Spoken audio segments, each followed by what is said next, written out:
This is Brian here, first 100 hours with the E-Trac, and I finally got my first buffalo nickel. Been hoping to find one of these sometime. It's crusty, I'll have to clean it off to be 100% sure, but it's got the 5 cents on the bottom like the buffalo, and I can kind of see the outline of them under the crud there.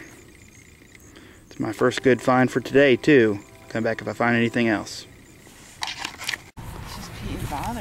This is Iron Man Brian, first 100 hours with the E-Trac, out here at the park with, there's little Iron Maiden there, Mrs. Iron Man, playing with the E-Trac. Anyway, I've found a mercury dime there. Is that unmistakable high squeal of silver. You taking Daddy's hat? You taking Daddy's hat? Whoa! You're out of the way. Daddy got you. Come on, Daddy's got to show people this dime. Mama, you want to take her? Alright. Come on. Come on, Granny. Alright. I already picked it up. I couldn't see a date on it, but it looks pretty worn, so wash it off when we get home and come back to you. Thanks for watching. Hi everyone, this is Brian here, back from the hunt. I'll show off my finds from the last couple hunts. I have $13.23 in clad. I've dug a couple zinkins there because I was in Indian head territory, and you know, we always want to dig them when they're deep enough. A couple relics there. These belt buckles are old. They rang up as quarters. I knew they were old because I dug them from under the roots of at least a 50-year-old maple tree. Had to go kind of cattywampus in there to get to them. I was disappointed to find that they weren't quarters though. And that's a rusted out junk ring of some sorts. For wheat pennies, I only found 3 this time. The oldest is a 1919 S. It's the green one. It actually did ring up as an Indian head penny. It's in pretty good shape. I'd probably, I mean, I'm not a really good coin grader, but I'd grade it in almost uncirculated condition. You can see all the detail on the wheat ears and all the detail on Lincoln's beard. It's certainly the nicest wheat penny I've dug. I'm kind of disappointed that it's not one of the good S's in the teens, but we take what we can get. Get to the tribe here. This is my first ever buffalo nickel. I was really happy to get it. It's a 1917 buffalo nickel, 1917p. And then one find that I didn't record because the wind was blowing like crazy, a 1901 Indian. That's pretty worn. Then also during that same windy storm I dug a token. It's a woodsman's token. It says Woodsman of the World on the front and the date of 1911.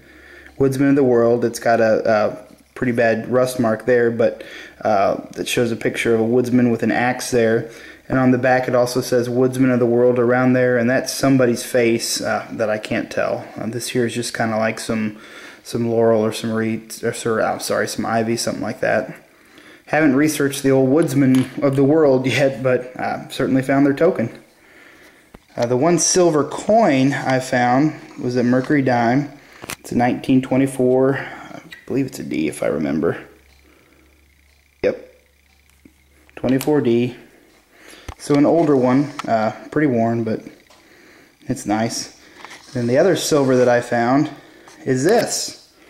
It was ringing up as a quarter, and I originally thought, I have a piece of junk can.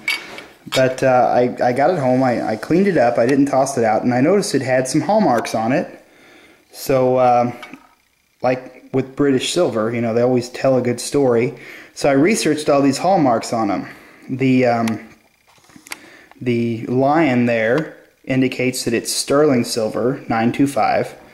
The anchor indicates that this piece of silver was assayed in Birmingham, England. The S indicates that it was assayed in the year 1833. And that mark there is a maker's mark. It's a W and an R inside of an oval. And fortunately, that maker's mark was on file. The maker was a gentleman named William Ryland. He had a silver shop in Birmingham, England, and he made watch cases. And so I was unsure what this was, but you can see the hinge there, and this is the bottom of a gentleman's pocket watch case. It was at least assayed in 1833 and got all dilapidated and let me dig it out of the ground here in modern times. But it's about as heavy as a silver dollar, so probably about 80% of an ounce of silver, maybe even 90% of an ounce of sterling silver in that. And this completed, for real this time, hours 81 through 90. So 10 left to go in my first 100 hours with the Minelab E-Trac. Thanks for watching.